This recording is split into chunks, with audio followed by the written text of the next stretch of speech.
kita sembah adalah Allah yang sungguh dahsyat dan seluruh kita. Amin. Kita pujikan hari ini rasa bahagia.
Silakan duduk Bapak Ibu.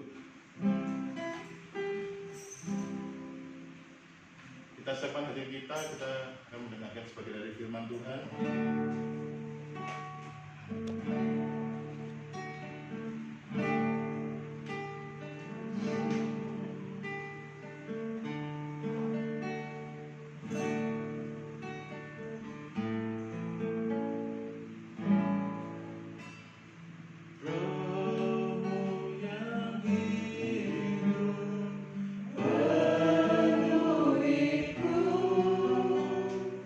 Mengalir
menjamah setiap hati kami. Kami yakin dan percaya, kami menyembah satu Allah. Kami menyembah Allah yang benar, dan kami menyembah Allah yang hidup. Termulialah namamu. Engkau Allah di atas segala hal. Engkau Tuhan di atas segala Tuhan. Dan Engkau menciptakan segala sesuatunya indah. Dan Engkau memiliki hidup kami. Dan sepenuhnya hidup kami ini memuliakan Engkau. Terima kasih Tuhan. Kami akan mendengarkan kebenaran firman. Pimpin setiap kami, agar dapat menerima firman, mengerjakannya dalam kehidupan kami, dan nama Yesus yang dipermuliakan. Terima kasih. Kami siap menerima kebenaran firman Tuhan hanya di dalam nama Yesus Kristus Tuhan kami yang hidup. Haleluya. Amin. Puji nama Tuhan. Shalom. Bagaimana kabarnya? Luar biasa. Orang-orang luar biasa. Saya turut bangga mendapat kesempatan memberitakan kebenaran di tengah jemaat yang setia, di tengah jemaat yang merindukan pertemuan dengan Tuhan di tempat ini, meluangkan waktunya. Yang lain sibuk bekerja, yang lain sibuk melakukan kegiatan hobinya masing-masing. Tetapi ibu-ibu sekalian memberikan diri, memberikan waktu untuk datang ke rumah Tuhan. Itu satu hal yang baik dan menjadi teladan. Sore hari ini kita akan belajar bersama dari satu kebenaran firman Tuhan, satu kisah yang dicatat oleh keempat Injil yang terkenal sekali, yang kita sudah baca mungkin puluhan kali, bahkan ada ratusan kali, yaitu yang terambil, saya ambil kali ini dari Injil Yohanes, Injil Rasul Yohanes, pasal yang ke-6. Injil Yohanes pasal yang ke-6, ayat yang pertama sampai dengan ayat yang ke-15. Injil Yohanes pasal yang ke-6, ayat yang pertama sampai dengan ayat yang ke-15. Kisah ini merupakan kisah yang sungguh terkenal, kisah yang dicatatkan ke dalam 4 Injil, Matius, Markus, Lukas, Yohanes, semua mencatat tentang kisah ini, yaitu kisah Yesus memberi makan 5.000 orang. Kenapa saya ngomong kisah ini begitu terkenal sampai ada lagunya?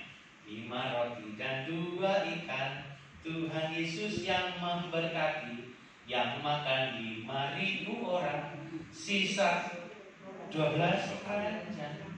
Sebenarnya kurang komplit ya, tapi ini 5.000 orang laki-laki, memang laki-lakinya nggak disebut.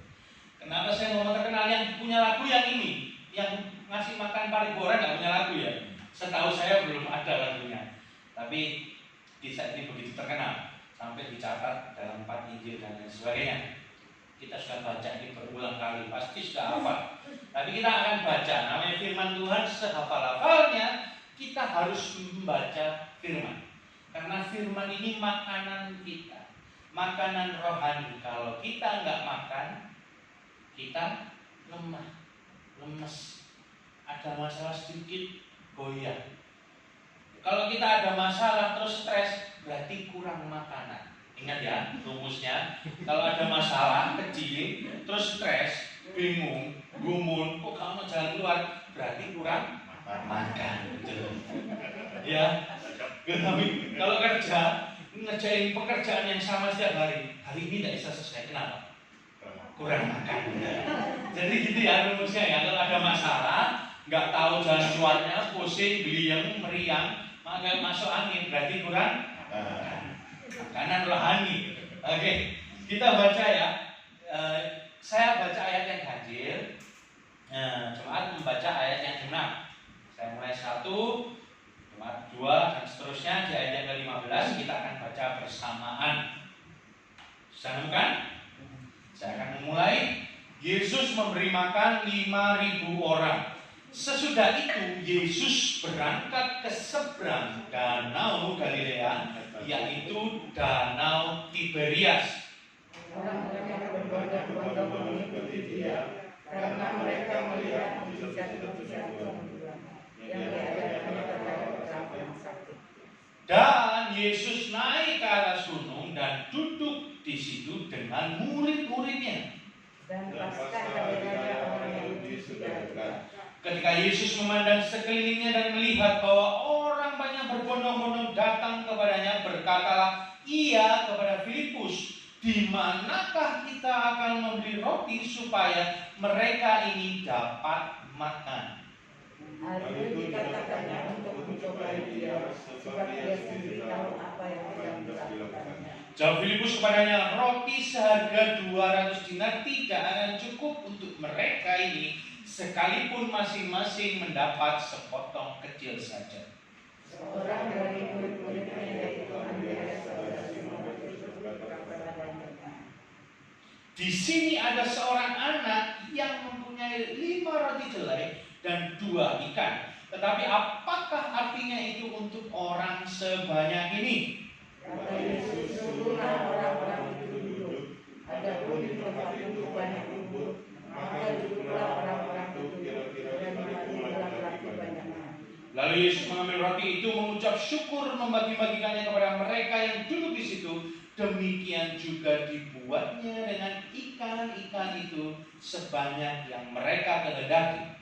Dan setelah mereka kenyang, Ia berkata kepada murid-muridnya, kumpulkanlah potongan-potongan itu supaya tidak ada yang buang-buang. Mereka pun mengumpulkannya dan mengisi 12 bakul penuh dengan potongan-potongan dari ke-5 roti jelai yang lebih setelah orang makan.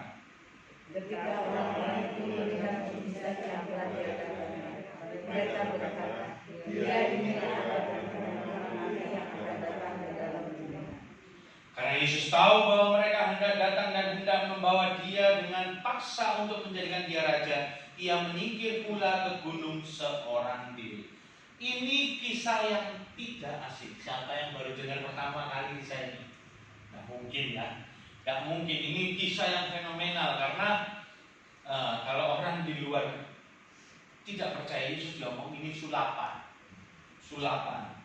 Kisah ini terkenal karena Yesus cuma kisahnya ada 5 roti 2 ikan yang makan 5.000 orang, laki-lakinya harus konkret. Yang makan 5.000 orang laki-laki, itu perlu dicatat.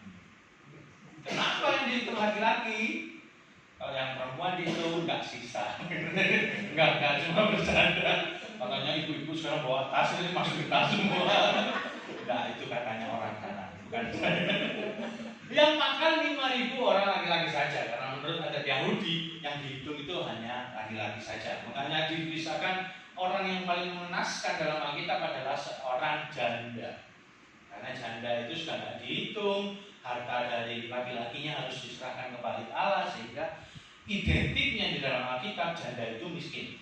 Oke, itu flashback kenapa 5.000 orang laki-laki saja. Kemudian kisah ini begitu fenomenal karena Yesus membuat mujizat. Berapa banyak dari yang dikerjakan Tuhan yang menjadi sebuah kisah yang menarik untuk diangkat ketika Tuhan mengadakan mujizat. Ya, banyaklah pemberita-pemberita Injil termasuk saya memberitakan Injil itu kedahsyatan. Yesus membangkitkan orang mati, mengutuk pohon ara yang langsung kering, membangkitkan orang yang lumpuh, dan lain sebagainya. Tetapi di dalam mujizat ini kita nggak fokus terhadap mujizat yang dikerjakan Yesus, lalu kita fokus apa yang dapat kita pelajari dari kisah ini. Ternyata ada hal yang kita patut cari tahu, seperti judul yang akan saya beri pada sore hari ini, yaitu siapa kita? Siapa sih kita? Kita ini model yang seperti apa? Kristen macam apa sih kita? Jangan-jangan kita itu masih di langkah yang ini, atau kita sudah di sini? Kita tes bersama-sama. Ada beberapa hal yang perlu kita pelajari. Yang pertama, sesudah itu di ayat yang pertama, sesudah itu Yesus berangkat ke seberang Danau Galilea, yaitu Danau Tiberias. Orang banyak berbondong-bondong mengikuti Dia karena mereka melihat mujizat-mujizat penyembuhan yang diadakannya terhadap orang sakit. Ada satu model kekristenan. Kita mundur sedikit. Kekristenan itu apa sih? Kristen itu apa sih? Kalau dalam Alkitab, kata Kristen pertama kali muncul di Kisah Para Rasul 11 ayat yang ke-26. Ketika murid-murid berkumpul di Antiokhia, orang-orang di sana menyebut mereka yaitu Kristen, yang artinya pengikut Kristus. Dan di ayat ini dikatakan orang banyak berbondong-bondong mengikuti Dia. Atau saya ganti, orang banyak berbondong-bondong mengikuti Kristus. Berarti orang banyak itu adalah Kristen secara harafiah. Kenapa? Kita balik, Kristen adalah pengikut Kristus, orang banyak berbondong-bondong mengikut Kristus. Berarti yang pada cerita ini orang banyak itu Kristen. Jelas ya? Maka dari itu ada beberapa model kekristenan yang kita pelajari malam hari ini, sore hari ini menuju malam. Yang pertama, orang banyak berbondong, orang Kristen banyak ikut Dia karena mereka melihat mujizat-mujizat penyembuhan. Kekristenan yang pertama adalah Kristen viewer. Kalau kita dengar di YouTube itu berapa viewermu dia? Kekristenan viewer adalah kekristenan yang melihat hal yang terlihat. Kalau kamu punya sesuatu hal yang bisa dilihat dan menarik, aku ikut kamu. Apakah itu kita jawab masing-masing. Kita selidiki hati kita masing-masing. Apakah saya kekristenan viewer atau penonton keajaiban Kristus? Banyak orang di luar sana, di luar ya, yang di dalam sini nggak ada. Di luar sana menjadi Kristen atau mengikut Yesus, mengikut Kristus karena melihat pertolongannya. Banyak orang di luar sana mengikut Kristen karena melihat mujizat dari Yesus. juga fenomena dan namanya dikenal ratusan tahun hingga sekarang. Seorang yang terkenal dari India. Dia mengatakan, Mahatma Gandhi mengatakan, saya juga mencintai Yesus karena ajaran-ajarannya tentang kasih. Karena ajaran-ajarannya baik, tidak ada manusia sebaik dia. Mahatma Gandhi mengatakan, apakah dia Kristen? Dia mengikuti, meneladani Yesus, kebaikannya, kasihnya. Saya bisa katakan dia Kristen secara tanda kutip ini. Meskipun dia nggak mengaku diri Kristen. Karena dia mengagumi, melihat, mencontoh yang baik. Dan itu saya anggap Kristen. Tapi posisinya kekristenan viewer. Karena dia tidak percaya keilahian atau ketuhanan Yesus. Bayangkan seorang yang besar dengan filsufnya, filsafatnya, mengatakan mengagumi dan mencontoh kasih yang dimiliki oleh Yesus. Seperti itulah Kristen viewer. Aku lihat Yesus itu baik. Aku lihat Yesus itu mengasihi. Yesus itu menyembuhkan. Yesus itu menolong. Ya wis, aku ikut.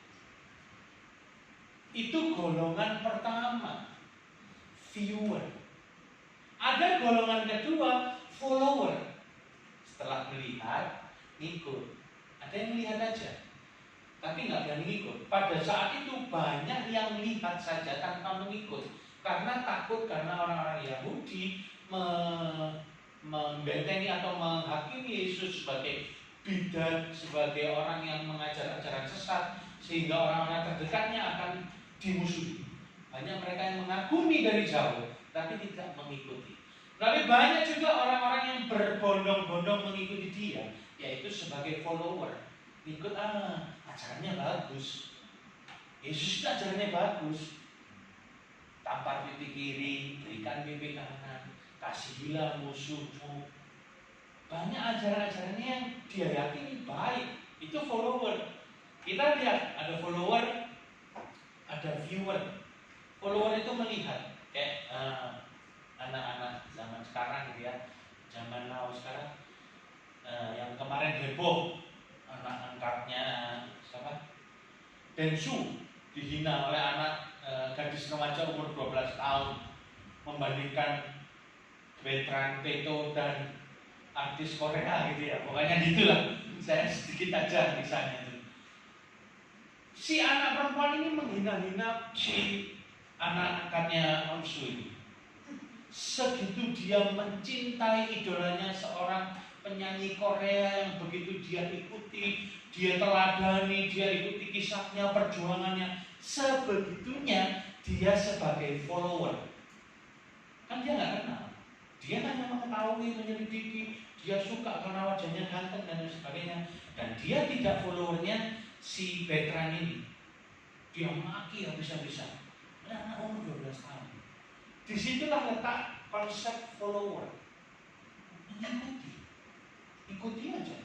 Misalnya ekonomi kemana diikuti. Oh, senangannya makan bakso. Sudah hafal, baksonya bakso sini. Terus setelah makan bakso biasanya cari jus.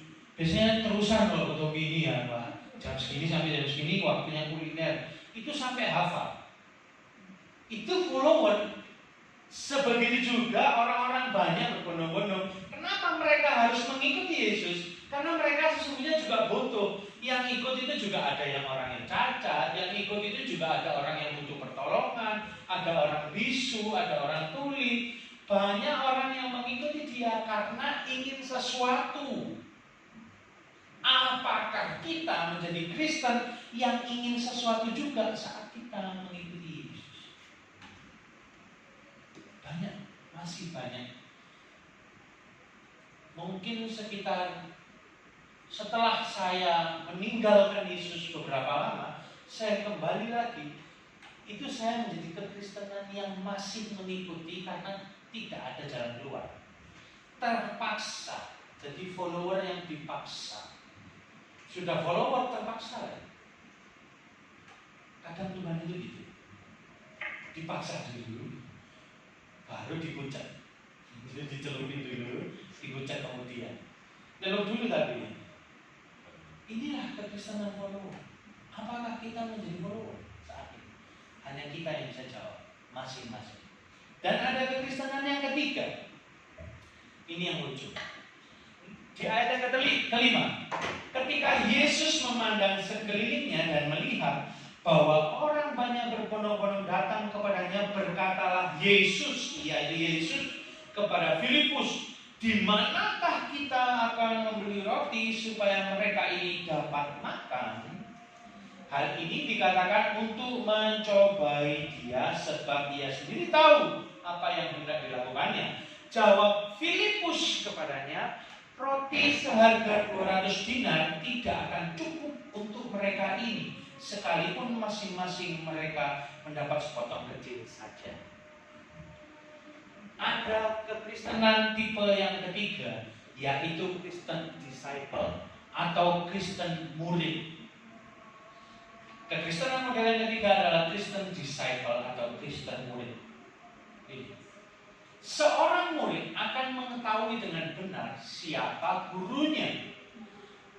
Kalau di dalam dunia kungfu, dunia kungfu, saya suka sekali nonton film action Cina itu, seneng sekali ya kalau lihat sifunya, kayaknya gerakannya cuma sedikit tapi menangan gitu ya.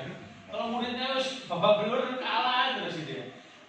Si murid akan mempelajari apapun mengenai gurunya, mengenai cara perilakunya, cara dia jurus-jurus dia kungfu dan lain sebagainya, sehingga dia benar-benar paham gerakan apa yang akan dimunculkan oleh gurunya. Itu konsepnya murid. Nah, ini Kristen murid yang ini lucu. Kenapa saya ngomong lucu? Coba kita baca, kita abaikan dulu ayat ke-6, kita baca ayat yang ke-5 dan ayat yang ke-7. Kita baca sama-sama ya. Ayat ke-5 dan ayat yang ke-7. Sudah ketemu? 1, 2, 3. Ketika Yesus memandang sekelilingnya dan melihat bahwa orang banyak berbondong-bondong datang kepadanya, berkatalah ia kepada Filipus, di manakah akan membeli roti supaya mereka ini dapat makan? Ayat ke-7. Jawab Filipus kepadanya, roti seharga 200 dinar tidak akan cukup untuk mereka ini, sekalipun masing-masing mendapat sepotong kecil saja. Kita bayangkan. Saya tanya, Tommy, saya tanya ke Tommy aja, yang terdekat. Tommy, beli nasi goreng paling enak daerah sini di mana? Di mana? Atau makanan yang paling enak di daerah sini di mana? Apa itu? Terserah. Makanan yang paling enak apa? Nasi goreng enak di Sidoarjo. Ini jawaban orang normal. Normal, puji Tuhan. Saya nggak salah nanya orang. Saya akan ngomong, maaf, saya bukan menghina para rasul. Saya akan ngomong agak nggak normal sih Filipus ini. Kenapa? Contoh saya tanya, di mana saya beli nasi goreng yang paling enak sekitar sini? Terus jawabannya ke Tommy, saya nggak bawa uang. Gotong, di mana beli nasi goreng yang enak? Nggak bawa uang saya. Ya apa aku jaluk tak? Ya enggak kan? Ya kalau dikasih ya oke lah. Tapi kan enggak minta gitu loh. Yesus tanya, di mana kita bisa membeli roti sekitar sini? Filipus jawabnya apa? 200 dinar enggak cukup untuk ngasih makan semuanya. Coba enggak pikir. Ya, di mana beli roti Gotong? Di situ, di sana, gang 2 atau gang 4. Jawabannya kan jelas. Yesus tanyanya di mana? Jawabannya Filipus, 200 dinar gak cukup. Kenapa Yesus selalu ketemu orang-orang model seperti ini? Kalau di ayat sebelumnya dikatakan, saya contohkan lagi. Yohanes 5 ayat yang ke-6. Yesus tahu tentang orang lumpuh yang akan masuk ke kolam Bethesda itu yang disembuhkan. Iya kan? Di ayat yang ke-6 ini ditanya, maukah engkau sembuh? Orang lumpuh itu ngomong apa? Tuhan, di ayat yang ke-7, tidak ada orang yang menurunkan aku ke dalam kolam itu apabila airnya mulai goncang. Loh, Toto, mau makan enggak? Mau, jawabannya normal. Tapi kalau orang ngobrol sama Tuhan Yesus kok banyak yang nggak normal itu. Kamu mau sembuh nggak? Nggak ada yang gendong aku ke kolam. Apa hubungannya John? Gitu ya. Loh, kamu ditanya mau atau enggak? Jawabannya nggak ada yang gendong. Loh ya apa sih? Gimana beli roti? 200 nggak cukup Tuhan.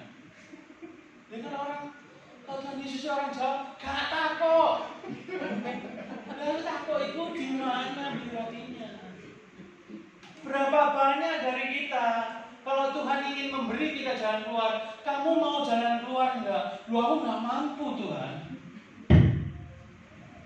Berapa banyak dari kita yang sok murid, kita menjadi Kristen murid yang seakan-akan tahu maunya Tuhan, tetapi keliru, salah kaprah, amburadul, semrawut.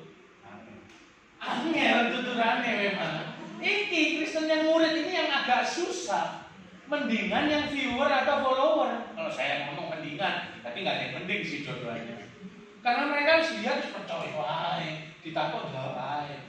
Ini nggak percaya. Ada satu murid lagi, namanya Andreas. Andreas muncul, saudara Simon Petrus. Di sini ada seorang anak. Dia bawa 5 roti, 2 ikan.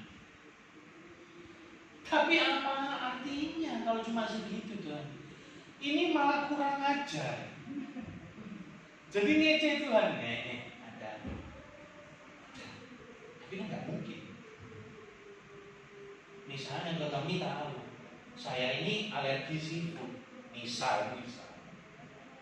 Betul. Nasi goreng yang paling enak di mana?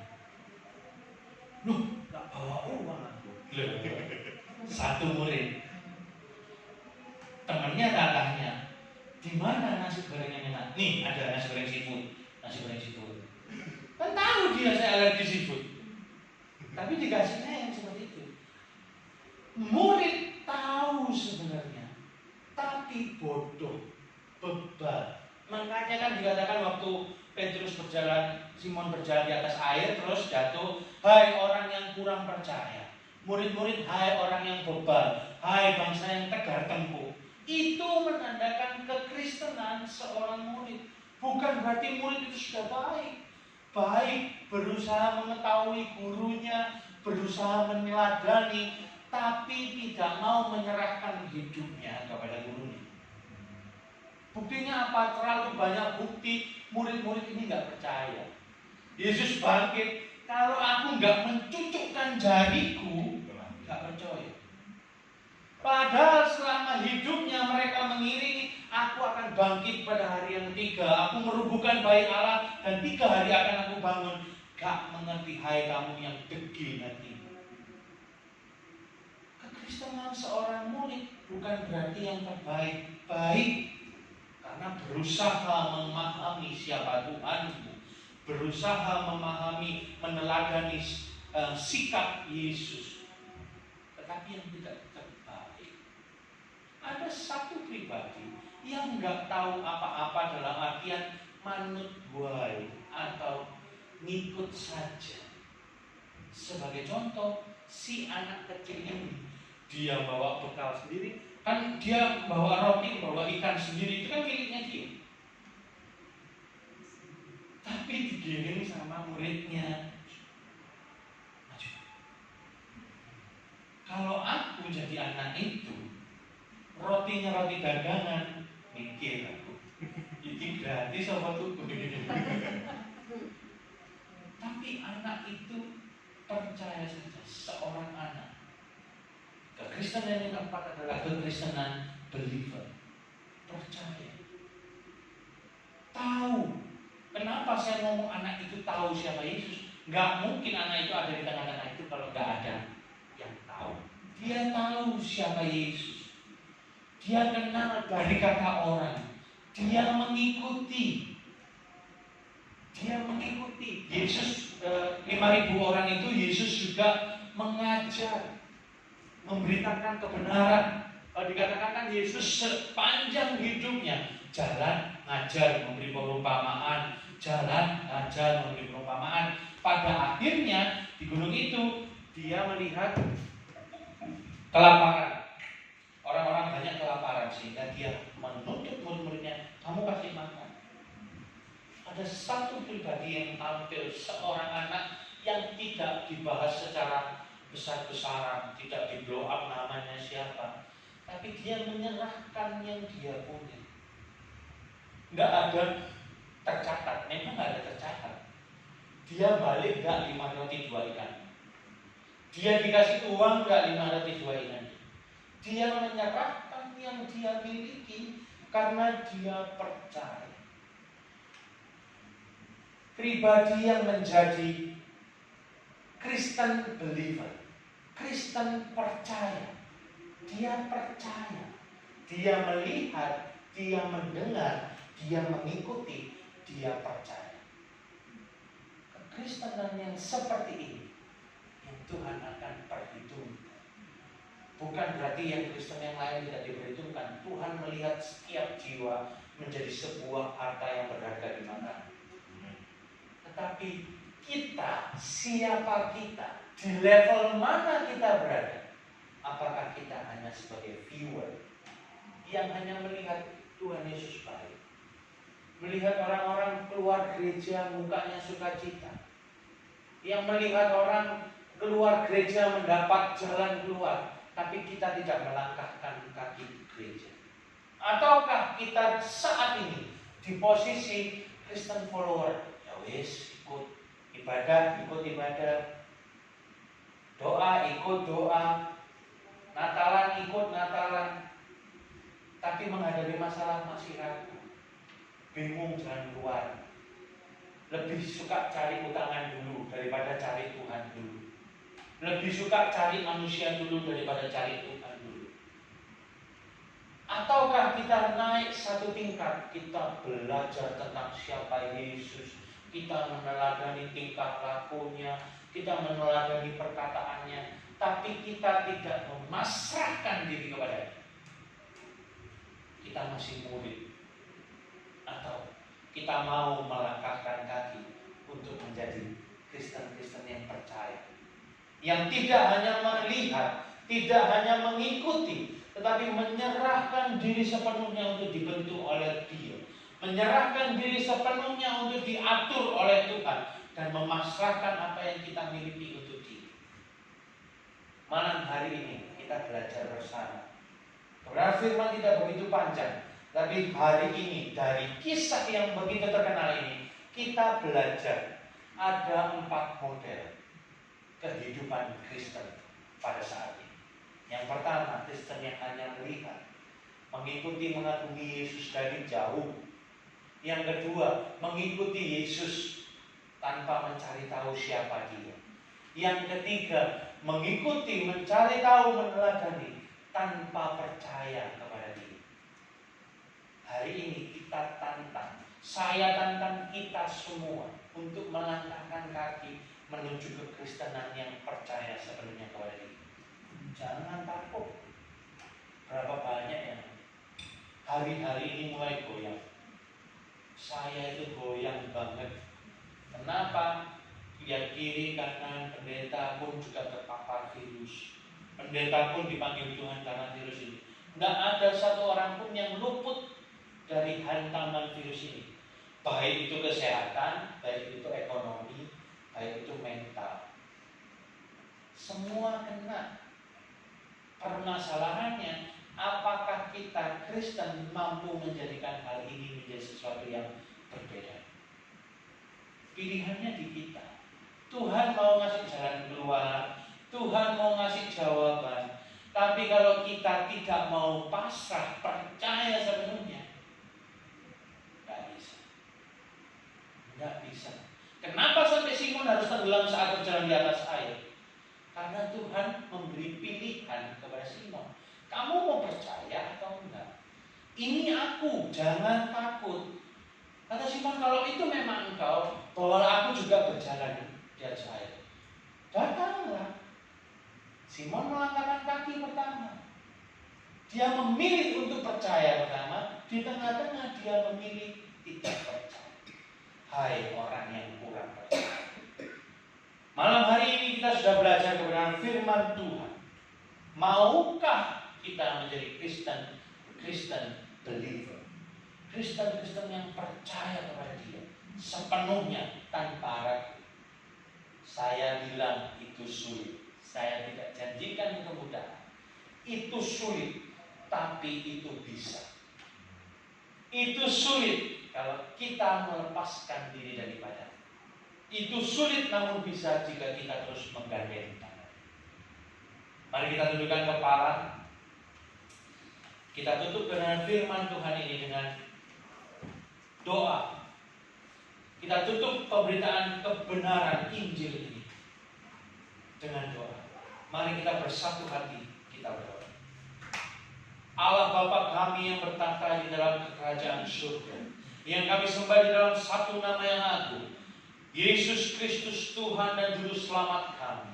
Kami mengucap syukur Tuhan untuk kebenaran firman-Mu yang Engkau taburkan malam hari ini, di mana kami belajar bersama, di mana kami dikuatkan lagi bagaimana kita hidup sebagai seorang Kristen, sebagai seorang yang mengikuti Engkau, Kristus Tuhan kami. Kami mau menjadi Kristen-Kristen yang sepenuhnya percaya kepada Engkau Tuhan. Kami tidak mau menjadi Kristen yang menjadi penonton saja. Kami tidak mau menjadi Kristen yang hanya mengikut saja. Kami juga tidak mau berhenti menjadi Kristen yang murid. Tetapi kami mau menjadi Kristen yang percaya. Kami mau menjadi Kristen yang tidak hanya melihat, yang tidak hanya melangkahkan kaki, tidak hanya mencari kebenaran tentang Engkau, tetapi memasrahkan, menyerahkan diri kami sepenuhnya ke dalam tangan-Mu. Kami percaya masalah itu masih banyak. Masalah itu selalu datang dalam kehidupan kami. Sehingga kami yakin setiap masalah yang ada menjadikan kami menjadi pribadi yang semakin dekat kepada Engkau, menjadikan kami pribadi yang semakin memasrahkan diri kepada Engkau, sehingga semakin hari kami menjadi pribadi yang semakin berkenan di hadapan-Mu.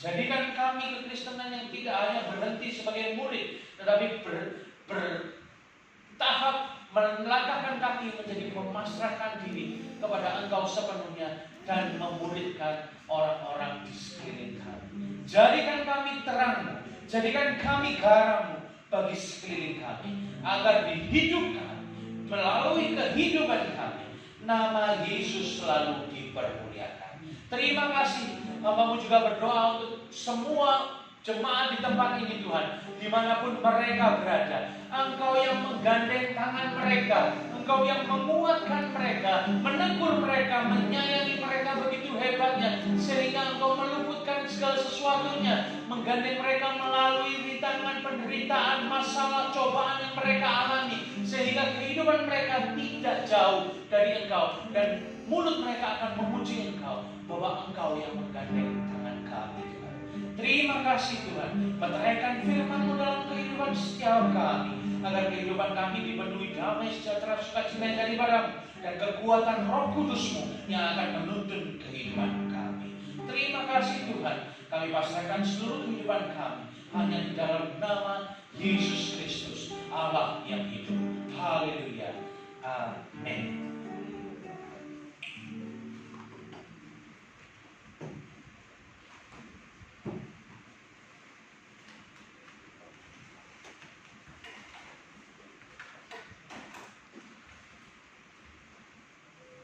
Hadirin puji Tuhan, terima kasih atas doanya.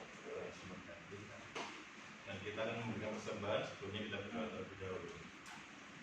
Ya Bapak, masih Tuhan atas firman-Mu malam hari ini, Tuhan, tolong menerangkan rezeki kami Tuhan, dan maafkan kami untuk melakukannya Tuhan, dan kami berdoa Tuhan membanyak kasih Tuhan kepada beliau dalam pelayanannya, kepada beliau dalam kerjanya, keluarganya maupun akan beliau lakukan untuk keberhasilan Tuhan Bapak, dan dalam kerjaan dan keluarga seluruh usahanya yang Bapak.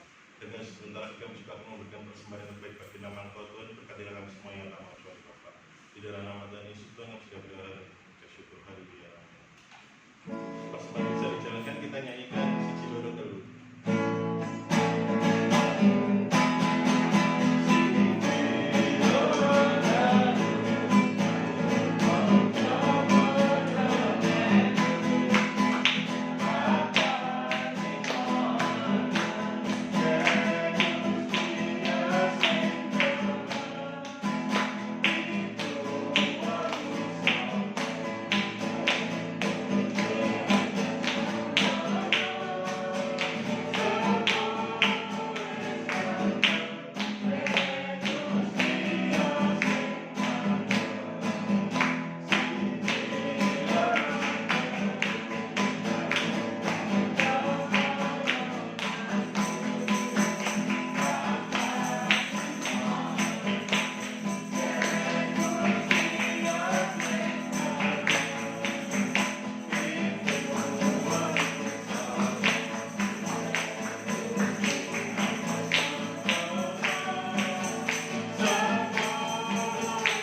kembali atau diberkati dan doa berkat dan doa penutup saya sangat kemarin saya persilakan.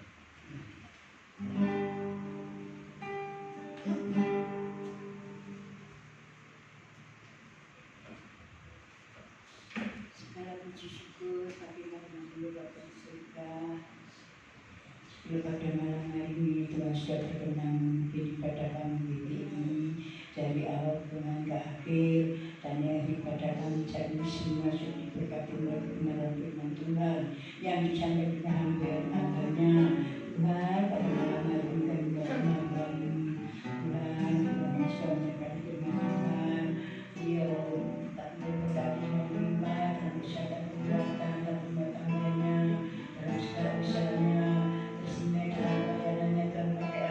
lebih lagi dan menambahkan ungkapan banyak kepada surga supaya dimana Tuhan baru melayani beberapa jiwa diselamatkan sehingga nama tadi dikalimatkan demikian segala doa bertambahanmu minta Tuhan yang sudah memberi yang sudah mengurusi Tuhan selalu memberi Tuhan apa yang dilakukan selalu memberkati dengan apa dalam usaha dan kekuatan memberkati pekerjaan bahkan keluarganya dan memberkati dalam pelayanan Bapa. Terima kasih dan lama-lama kita menjadi dan berdasarkan yang hadir dengan ujian hamba mengira Tuhan yang sudah tetap memberkati sedang kekuatan juga pekerjaannya dalam pelayanannya.